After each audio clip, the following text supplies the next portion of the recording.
She moaned her name. I was in the hallway. I heard it, clear as daylight, muffled only by the cheap drywall of our apartment. He said it again. God, Jules, fuck, you feel so good. And that was when my fingers lost grip of the takeout bag. Thai food splattered all over the carpet like it even mattered anymore. I didn't breathe, didn't blink, just stared at our closed bedroom door like it might explain itself if I waited long enough. Inside, the bed creaked, the rhythm sharp and deliberate, the kind of sound you don't mistake for anything else. The worst part? I recognized her laugh. She only laughed like that when she felt wild, unfiltered, alive. And I hadn't heard that sound in months. I should have walked in. That's what I thought. I stood there with pad thai on my shoes and one sandal hanging halfway off like a pathetic cliché, thinking, if I go in now, I catch them in the act. But I didn't. I backed away slowly like someone stepping away from a bear in the woods, like if I made any sudden move, the whole thing would become too real. I went back to the kitchen, sat down in a chair without realizing it, and just stared at the countertop. My phone buzzed twice. Group chat. My sister was asking if we were still coming to her barbecue on Sunday. The absurdity of that nearly made me laugh. She had told me she was meeting Leah for a drink, Leah being her coworker from the art collective, the one with too many piercings and too much eyeliner and a voice that always felt like a dare. I hadn't liked Leah from the start, not because of jealousy, but because something about her felt performative. She complimented me like she was checking a box. "You have such a calm energy," she said once, which felt less like praise and more like a post-it note left on a fridge you didn't want to open. Jules always insisted they were just vibing in the artistic sense, some bullshit about creative synergy. I had nodded along, not because I believed her, but because I wanted to believe in us. When the bedroom door finally opened, Jules came out adjusting her shirt, still giggling, her hair messy in a way that wasn't just from sleep. Her eyes landed on me like she had forgotten I existed. "Oh," she said. Just that. One word, like I'd ruined her good time. I didn't stand. I didn't speak. I watched her, waiting to see if she'd lie. "You're home early," she added, smoothing down the fabric of her tank top with fingers that still trembled. "And you're not at the bar with Leah," I said, voice flat, as never leaving hers. She blinked. Once. Twice. "Naomi, don't." I raised a hand, not angrily, just firmly, like I was pressing pause. "Is she still in there?" She hesitated, then gave the smallest nod. That's when I laughed. It wasn't a bitter sound, it was exhausted, like my body couldn't decide between crying and screaming, so it picked something in between. "I bought your favorite," I said, gesturing to the wreckage of our dinner. "Massaman curry. Extra tofu." She didn't look. She didn't say anything. Just stood there, barefoot in the hallway, with a guilty flush on her face and someone else's perfume clinging to her skin. And that's when I knew everything had changed. She didn't say anything when I asked her to go back into the room and get dressed. Just stood there, blinking like she was trying to calculate the best way to spin this, to shape it into something smaller than what it actually was. Eventually, she turned around and walked back in, the bedroom door clicking shut behind her like it had done it 100 times before. I sat there for another full minute, still at the kitchen table, staring at nothing, breathing through my nose just to stop my hands from shaking. Then I stood up and went to the sink to wash the curry off my sandals like that was the most important thing I could be doing. When she came back out, she wasn't alone.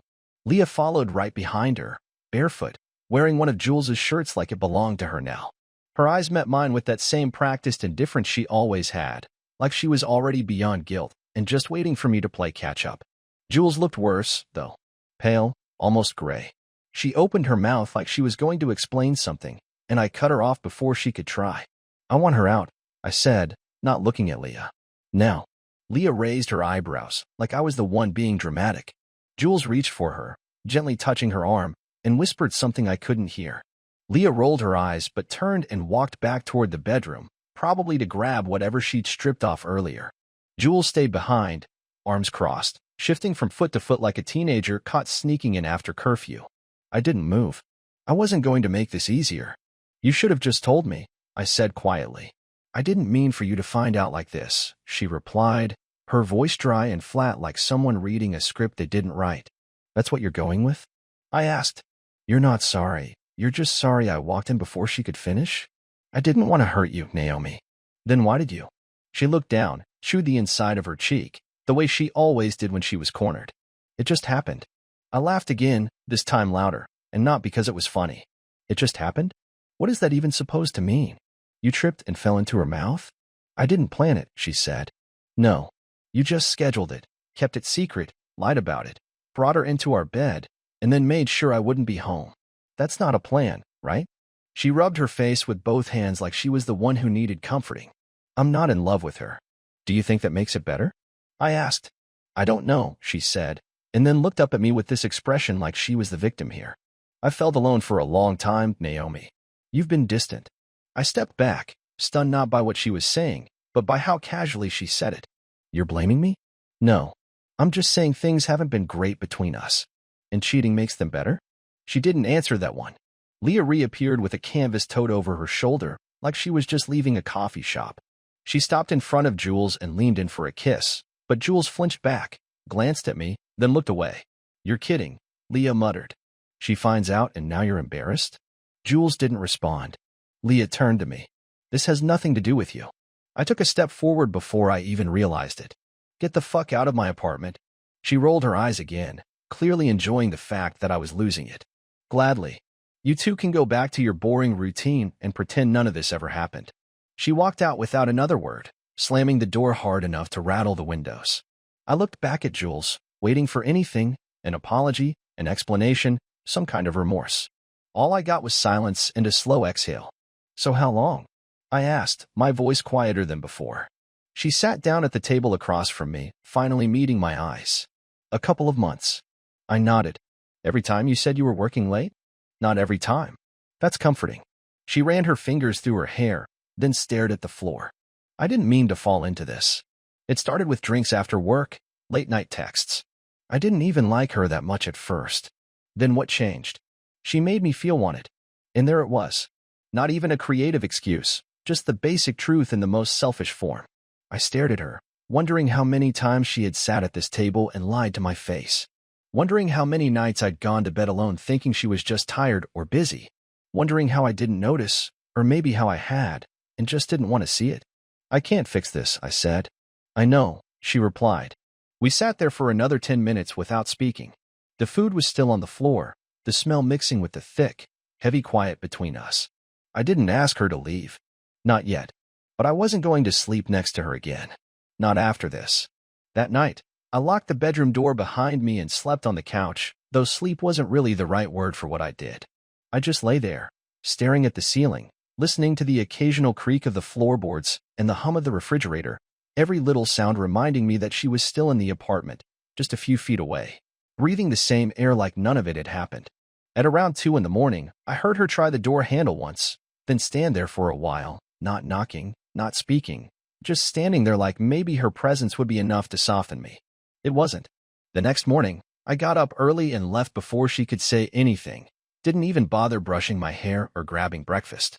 I just walked out and didn't stop walking until I ended up in a coffee shop 3 blocks away, sitting at a corner table with a drink I didn't want and a heart that felt like it had been stepped on with dirty shoes. By noon, I decided I couldn't just sit there all day pretending like things would sort themselves out. I texted her, told her we needed to talk, and told her to meet me at the park across from the library, the one we used to go to before we got married, back when everything was still light and stupid and uncomplicated. She replied with a thumbs-up emoji, which pissed me off more than it should have. I sat on a bench, arms crossed, watching the kids climb the jungle gym, watching couples walk past with their hands intertwined, and wondered if any of them knew how fast everything could turn into something you didn't recognize. She showed up wearing sunglasses and a hoodie like she was trying to be anonymous, and for a second I didn't say anything, just stared at her. She sat down beside me, not too close, not too far, just enough distance to remind us that we weren't the same people who used to sit here and laugh about dogs and overpriced smoothies. I waited for her to say something, but of course she didn't. You ready to talk now? I asked, not bothering to hide the bite in my tone. She nodded. Yeah. I looked at her, really looked, and realized I didn't know what I wanted to hear. Maybe I just wanted her to say something that made sense, even if it hurt. Was this the first time? I asked. She hesitated just long enough to make me hate the pause. No. How many? She took off her sunglasses, finally meeting my eyes. 3 times. 3 times total or 3 people? She didn't answer right away, just looked down at her hands like she wished they were someone else's. 3 people, she said finally. I blinked, my jaw tightening so hard it hurt. So it wasn't just Leah. No, she whispered. I stood up, walked a few feet away, then turned back around. Who were the others? Does it matter? Yeah, Jules, it does, I snapped. Because every time I think I've hit the bottom, you manage to dig a little deeper. She sighed, stood up too, but kept her distance. The first was someone from work. It was during the gallery show last year. While I was there? No, she said quickly. It was a few weeks later. And the other? She hesitated again. Just say it. Someone from the gym. I laughed, not because it was funny, but because the whole thing had turned into this list of betrayals that sounded like a bad script. So what? You just went through your schedule and picked people? No, Naomi. It wasn't like that. Then what was it like? She opened her mouth, then closed it. I don't know. You don't know. I asked, my voice rising. You cheat on me with 3 different people, and you can't even tell me why? I was unhappy. And you thought sleeping around would fix that? I didn't plan for any of it to happen, she said, her voice cracking. Yeah, we covered that already. She rubbed her face, then looked at me, really looked, like she finally understood that I wasn't just mad, I was disgusted. I fucked up. No, Jules, I said quietly. You burned everything down. We stood there for a while, neither of us moving.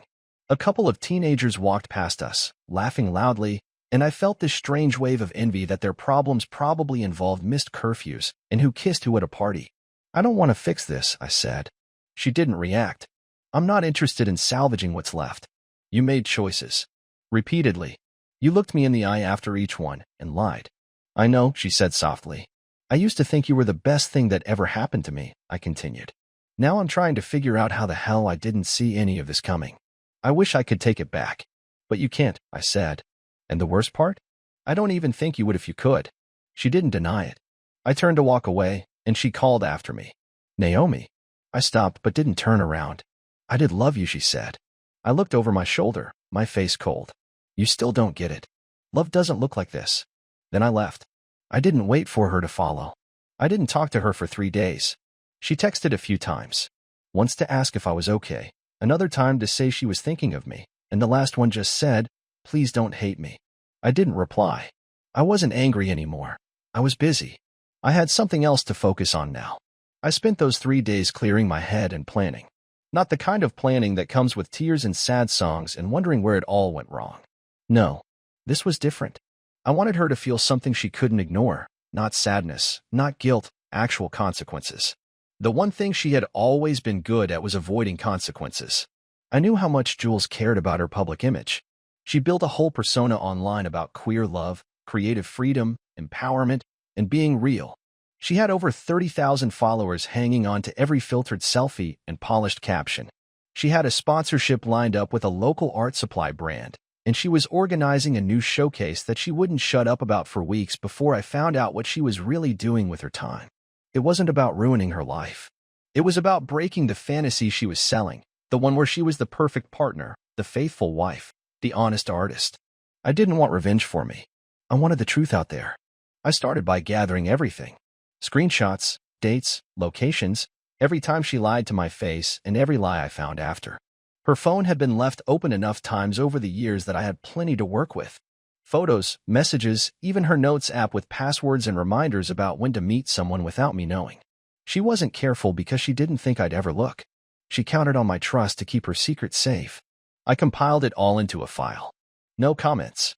No embellishments. Just facts. Cold and clear. Once I had everything ready, I posted it. Not on her page, on mine. I didn't write a long caption. Just, this is what happens when you love someone who doesn't respect you. Then I uploaded the file, made it public, and logged out. Within an hour, my phone was vibrating nonstop. Messages from friends, people I hadn't spoken to in months, even mutuals I didn't really know. Some asked if I was okay. Others just wrote, holy shit. Someone tagged me in her latest photo, commenting, you lied to everyone. That's when I knew she saw it. She didn't come home that night. I assumed she was with one of her friends trying to figure out how to spin it. Or maybe she was too ashamed to come back. Either way, the apartment was quiet, and for the first time since this started, it felt peaceful. I poured myself a drink, turned off my phone, and sat on the couch watching nothing in particular. Around midnight, I heard the keys in the lock. She stepped in slow, like she didn't know if I'd be waiting to scream or throw something. But I didn't move. You posted it? She asked. Yeah, you really think I deserve that? I think people deserve to know who they're following. That was private. So was our marriage. She flinched at that but didn't argue. I've been getting threats, she said. People are calling me a predator. Some guy said I should never work again. You're not a predator, Jules. You're just a liar. The rest is their reaction. I didn't tell them what to say. You knew what would happen. Did you know what would happen when you cheated? When you lied to me again and again? Did you care about what would happen then? She sat down across from me, her face tired, her voice shaking. You ruined everything. No, Jules. You did that. I just stopped covering for you. I lost the gallery deal. The sponsor pulled out. I know. You wanted that to happen? I wanted you to stop pretending. I wanted you to feel something real for once. She buried her face in her hands, but I didn't move to comfort her. She started crying, quietly at first, then louder. Her shoulders shook, her breath hitched, and she looked like a stranger having a breakdown in my living room. I didn't recognize her anymore. I didn't think you'd actually do it, she said through tears. I thought you'd just leave and let you walk away clean. No, that's not how this ends. You wanted to destroy me. No, I wanted you to understand what it feels like to lose something that matters. I never meant to lose you, but you didn't care if you did, I replied. That's the difference. She sat there, silent again, the crying slowing down. She looked small, not in a weak way, just deflated. She finally saw the edge she'd pushed us to. I don't know what to do now, she whispered. That's not my problem anymore. And I meant it. We didn't speak for 3 days after that night. She stayed in the apartment, mostly in the bedroom with the door shut. I didn't ask what she was doing. I didn't care. I spent most of my time in the living room, on the couch or at the kitchen table, going through work, watching old shows on mute, barely touching my food. The silence between us wasn't tense anymore. It was just there, heavy and settled, like the final chapter in a book we both knew how to read but didn't want to finish. On the 4th day, she came out around noon while I was cleaning out the fridge, leaned against the counter like she was waiting to be invited into the conversation. I didn't offer anything. She cleared her throat, and when I still didn't speak, she finally did. I talked to my mom, she said. Okay, I replied without looking up. She thinks we should go to therapy. I turned toward her slowly, gave her a long look. Your mom wants us to save the marriage you tore apart?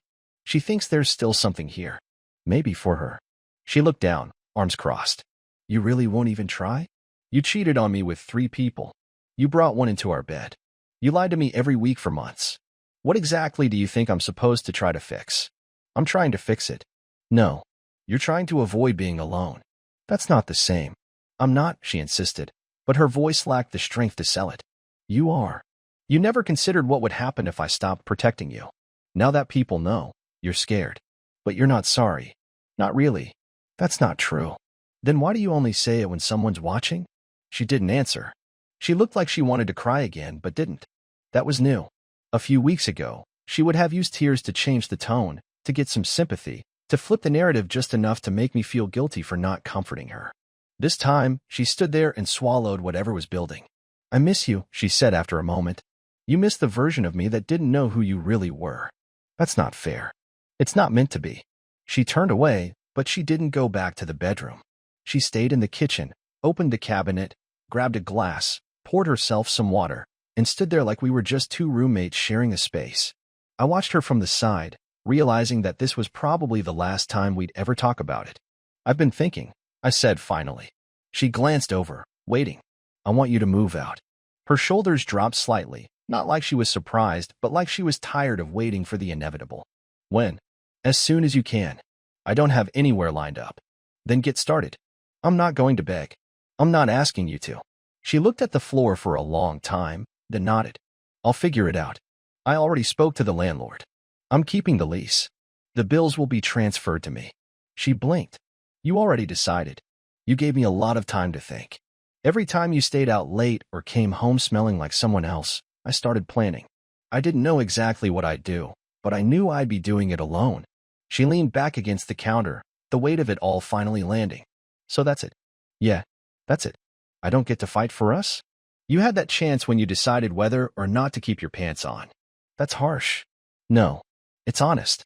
We didn't say anything for a while after that. She took her glass of water and walked back toward the bedroom without another word. I finished wiping the shelves in the fridge, closed the door, and sat down at the table. I expected to feel something, relief, anger, sadness, but what I felt was nothing. The kind of stillness that doesn't come from peace, but from everything being used up. The next morning, she was packing. I didn't offer to help. She didn't ask. She moved slowly, methodically, folding her clothes into neat piles, boxing up her books and art supplies, stopping every once in a while to stare at something like she was remembering a different version of herself. She didn't say goodbye, just left the key on the counter and walked out the door with 2 bags and her tote. I heard the elevator door close, then silence. I sat on the couch and looked around the apartment. It was the same as it had always been, but now it was just mine. I didn't feel triumphant. I didn't feel like I'd won. I just felt done. 2 weeks passed without a word from her. I kept waiting for some kind of message, not because I wanted one, but because that's the kind of person Jules was. She never knew how to leave things without a final line. But nothing came. No texts. No emails. Not even a muted story on social media. It was like she finally understood that I meant what I said, that there was no space left for discussion, no corner of our relationship untouched by what she'd done. I thought that would bring a sense of closure, but it didn't. Not really. What it brought was quiet, and in that quiet, I started thinking about everything differently. I wasn't angry anymore, not in the way I had been. That sharp, violent kind of anger had burned out fast after she left. What replaced it wasn't forgiveness, it was clarity. I stopped replaying the betrayals and started remembering the moments I'd ignored, the times she'd withdrawn, the small lies that never made sense but never seemed worth pressing. I remembered every time she said she was tired, every night she came home late and acted like I was too sensitive for asking questions. The pieces had always been there. I just hadn't wanted to put them together. It would be easy to blame her for everything, and I still do blame her for most of it, but I can admit now that I let things slide too often. I was too comfortable, too trusting, too convinced that love was enough to keep things solid. I didn't want to see what she was becoming because it would have forced me to ask harder questions about the kind of life we'd built. That doesn't mean I deserved what she did. It just means I understand now why it went so far before I noticed. I went back to therapy, which I'd stopped years ago after we got married. I told the therapist everything, how I found out, what I did afterward, the fallout, and most importantly, how numb I felt even after she was gone. She didn't judge me. She didn't even blink when I said I'd published the screenshots. She just listened and then asked why I stayed with someone I didn't trust for so long. I told her I didn't know. She said, "That's the part worth figuring out." About a month later, I ran into one of Jules's old friends at the grocery store. The kind of accidental meeting where you both notice each other too late to avoid it. Her name was Carlene. We did dinner at her place a few times, back when Jules and I still did couple things. She looked surprised to see me and even more surprised when she didn't see Jules. "I heard what happened," she said after a pause. "I figured," I replied. "She's not doing great. That's not really my concern anymore." She nodded, then hesitated. She said, "You exposed her. Posted everything." I did. I mean, people are talking. They should. Carlene nodded again, more awkward this time. "You're not worried about how it makes you look?" I didn't cheat. I didn't lie. I didn't manipulate anyone. I told the truth. There wasn't anything else to say. She looked like she wanted to defend Jules, but she didn't. Maybe because she realized she couldn't. Maybe because she understood that whatever loyalty she felt, it didn't outweigh the reality of what had happened. When I got home that night, I found a letter in the mailbox. Not an email, not a text, an actual letter. It was from Jules. Just one page. No return address. She said she was sorry, that she didn't write to fix things or to ask for forgiveness, just to acknowledge what she did. She said she didn't expect me to read it all the way through but hoped I would. I did. I sat at the kitchen table with the letter in one hand and a glass of water in the other, reading every word. She didn't try to excuse anything. She didn't ask for sympathy. She just wrote the truth, or what I assumed was her version of it. She said she thought love was something that could be paused, stepped away from, replaced, and then picked back up when it was convenient. She said she was wrong. I didn't write back. I didn't need to. After that, things started to feel normal again. I rearranged the furniture. I deleted old photos. I threw out the gifts she gave me that still smelled like her. I got back to work. I started saying yes to invitations again. And eventually, I stopped talking about it. Not because I was hiding anything, but because it didn't feel like it needed space in my life anymore. It happened. I lived through it. I came out the other side different, but not broken. What I learned is that love doesn't mean what I thought it did. It's not a guarantee. It's not protection. It's It's not something that keeps someone faithful just because you want them to be. Love is just a feeling. What matters is how people act when they feel it, and what they do when they don't anymore. I still believe in love. I just don't believe in letting it blind me again.